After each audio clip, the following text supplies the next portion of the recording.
हे दोस्तों, आज मैं आपको बताऊंगा एक की रीजन क्यों कुछ ही लोग बहुत अमीर बन पाते हैं और क्यों ज्यादातर लोग गरीब या फिर मिडिल क्लास रह जाते हैं। रॉबर्ट नाम का एक लड़का था जिसके दो बाप थे।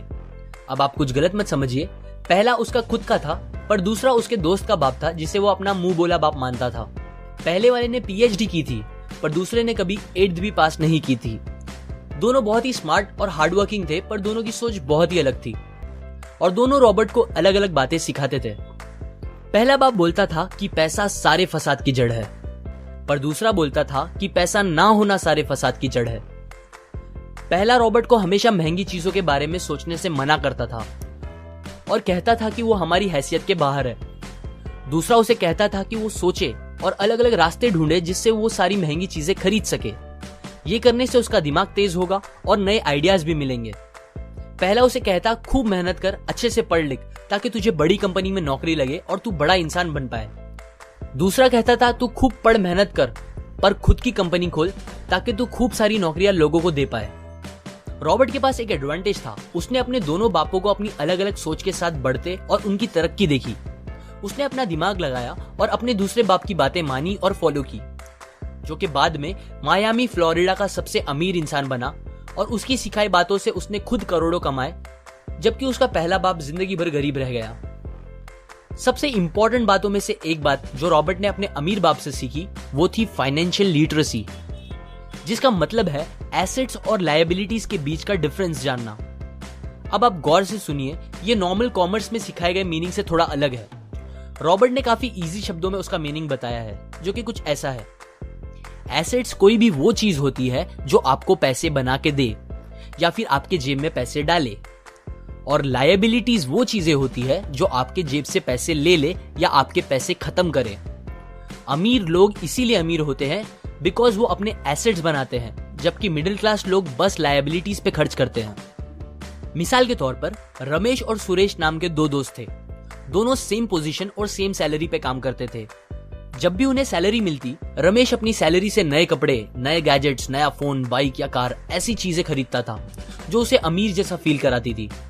पर वो ये नहीं समझता था कि ये सारी चीजें लायबिलिटीज है जो उसके पैसे उससे ले रही है, ना कि बस जब वो उन्हें खरीदता है तब, बल्कि आगे भी मेंटेनेंस वगैरह के लिए, जिसकी वैल्यू वक्त के साथ कम हो जाएगी और ना ही वो उससे आगे कुछ पैसों का प्रॉफिट देगी।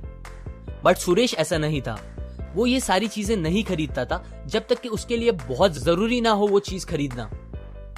वो पैसे जमा करता था और एसेट्स पे खर्च करता था, जैसे कि स्टॉक्स, बॉन्ड्स, रियल एस्टेट, अपनी खुद की स्किल्स बढ़ाने के लिए या कुछ सीखने के लिए जो उसे आगे और पैसे बना के दे।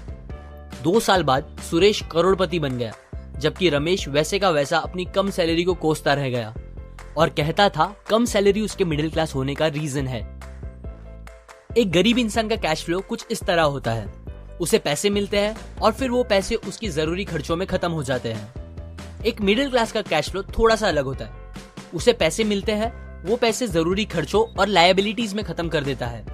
इसीलिए मिडिल क्लास और गरीब में ज्यादा फर्क नहीं है। मोस्टली मिडिल क्लास लोगों को लगता है उनका घर उनका एसेट है, पर ऐसा नहीं है। आपका घर आपको पैसे बना के नहीं देता अनलेस आप उसको भाड़े पे दो, जबकि अमीर लोगों का कैश फ्लो ऐसा होता है। उन्हें पैसे मिलते हैं, वो उस पैसों से अपने एसेट्स बनाते हैं पहले और फिर उससे बने पैसों से खर्चा करते हैं। इसीलिए वो अमीर होते जाते हैं क्योंकि उनके इनकम के सोर्स बढ़ते जाते हैं। अगर आपको अमीर बनना है तो ये बात याद रखें अच्छे से।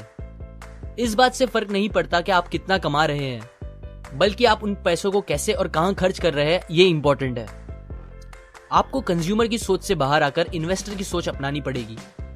लोग कंप्लेन करते हैं उनकी खराब कंडीशन का रीजन उनकी कम सैलरी है और सैलरी बढ़ेगी तो वो आराम से रहेंगे, पर प्रॉब्लम ये है कि इनकम बढ़ने के बाद लोगों के खर्चे ज्यादा बढ़ जाते हैं, क्योंकि ज्यादा पैसे ज्यादा अच्छी चीजें खरीदने पे मजबूर करता है, जैसे कि एक बेहतर फोन, कार, घर, जो कि सब फिर से बस लायबिलिटीज है जो आपको कभी अमीर बनने नहीं देगी। ये बातें मैंने रॉबर्ट कियोसाकी की book rich dad poor dad से पढ़ी है, जो वो पहली बुक थी जिसने मेरी सोच चेंज की और बेहतर बनाई। अगर आपको ये बातें अच्छी लगी तो लाइक करें, अपने व्यूज कमेंट करें और फाइनली सब्सक्राइब करें। मैं आपको ऐसी काम की बातें जो मैंने दुनिया के कुछ सबसे समझदार लोगों से सीखी है शेयर करूंगा, जो आपको सक्सेसफुल बनने में मदद करेगी। और आखिर में थैंक्स फॉर वॉचिंग।